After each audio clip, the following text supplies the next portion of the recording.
saison est terminée.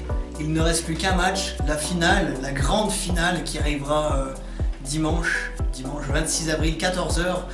Début du pré-show, comme on va dire.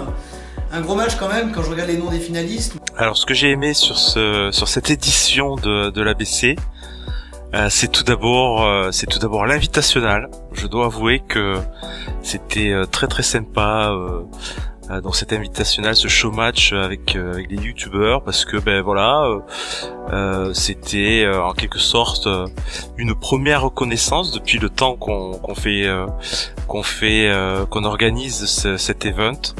C'était très sympa. Ce qui est intéressant en fait dans l'Anarchy Block Challenge, c'est que tout est possible, mais vraiment tout est possible. C'est-à-dire que n'importe qui peut arriver et s'illustrer en fait. On connaît pas les joueurs à la base, il y a beaucoup de joueurs qu'on connaît pas, on a certains, on connaît leur nom via les différentes saisons qu'il y a eu. Et vu qu'on a eu beaucoup de nouveaux joueurs, c'est vrai qu'il y a eu des surprises, il y a eu beaucoup de surprises.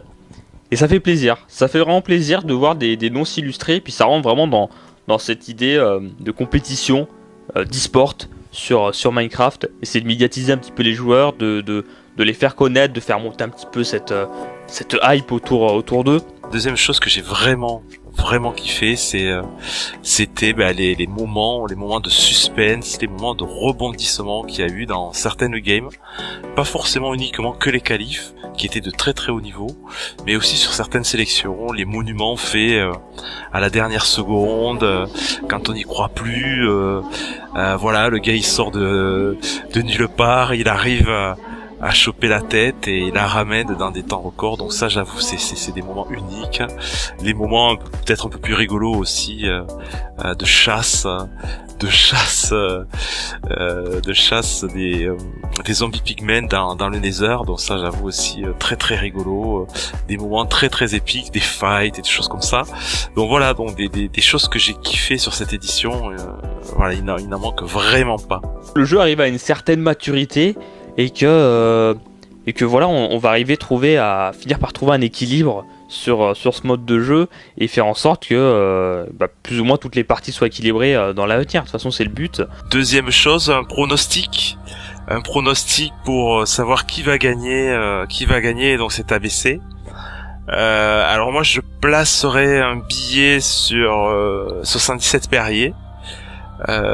Qui a donc gagné la dernière édition, la BC3, ce qui était quand même pas une mince affaire, et qui a confirmé lors du show match sur la Gaming Room TV. Donc je dois avouer, c'est mon favori, puis c'est aussi celui que j'ai envie de voir gagner, je vous cache pas. Après, je vois bien Monster. Alors qu'il n'est pas, je crois, dans la liste. Mais voilà, il est très très près, il est très très haut dans la liste d'attente, ça va être le premier dans la liste d'attente. Donc s'il joue, je crois que Monster va tout faire pour remporter cette finale. Donc vraiment, je pense que je mettrai aussi un petit billet sur Monster Hunter. Et puis dernier pronostic. Les Freaks quand même, les Freaks qui vont se retrouver à 4 sur la finale, ils ne peuvent pas continuer à jouer de malchance comme ils ont pu le faire sur la qualif où ils étaient 6 et ils n'ont pu en qualifier que 2. Je pense pas, et sur la dernière finale où ils étaient quand même très nombreux, ils ont fini 3e, ils ont réussi de justesse à accrocher une 3e place. Je pense que cet AVC4 pourrait être la VC4 des Freaks. Donc voilà, pronostic numéro 1, 77 Perrier, pronostic numéro 2, Monster Hunter, et pronostic numéro 3, les Freaks, quoi. Voilà, donc je vois bien un antitexte, donc Mistocus, je crois que c'est son nouveau pseudo. Voilà pour les pronostics. Ça, mon pronostic pour cette finale, c'est difficile à dire.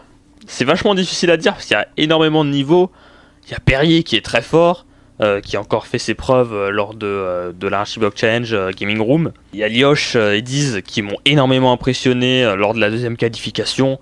Pour moi, c'est la meilleure équipe qu'on ait vue sur l'Anarchy Block Challenge. C'est-à-dire qu'ils étaient en équipe, mais ils étaient quand même splittés, chacun ayant ses objectifs. Et ils ont réussi à accomplir ces objectifs et à y arriver à monter sur le podium tous les deux. Après, on a aussi Nat PSG Man qui a prouvé qu'il savait jouer, il est régulier, il est là tout le temps. Donc je pense que voilà, il connaît bien les ficelles du jeu, de l'ABC, il connaît bien les mécaniques aussi. Donc je pense que c'est un de ces joueurs qui va passer. Ma préférence irait sur Lioche ou Diz, son coéquipier, mais je pense que les deux vont faire un carton. En tout cas, je le souhaite pour eux. Donc ouais, pour mon pronostic, ça serait Lioche ou Diz. J'ai vraiment pris énormément de plaisir sur toute la saison. Toute la saison a été un pur plaisir. J'ai vraiment aimé commenter ces matchs, c'était vraiment intense. J'aime vraiment cet event. Cet event est vraiment d'une grande qualité et ça m'a permis de rencontrer beaucoup de joueurs. Le dimanche 26 avril à 14h, pré-show avec les interviews des joueurs pour commencer le match à 15h. 15h, 17h, la game. Tout va se jouer, la fin de la saison, espérant qu'il y ait du suspense, qu'il y ait de l'action, qu'il y ait tout ce qu'on veut, des retournements. Pas de bugs, s'il vous plaît, pas de bugs. Pas de bugs sur cette saison, que tout se termine dans les règles et qu'on puisse enfin apprécier un event et que la finale soit juste grandiose. C'est tout ce que j'ai à dire. Amusez-vous, prenez du plaisir, ne ratez rien. DigiWave sera là pour vous retransmettre l'événement, ne le ratez pas.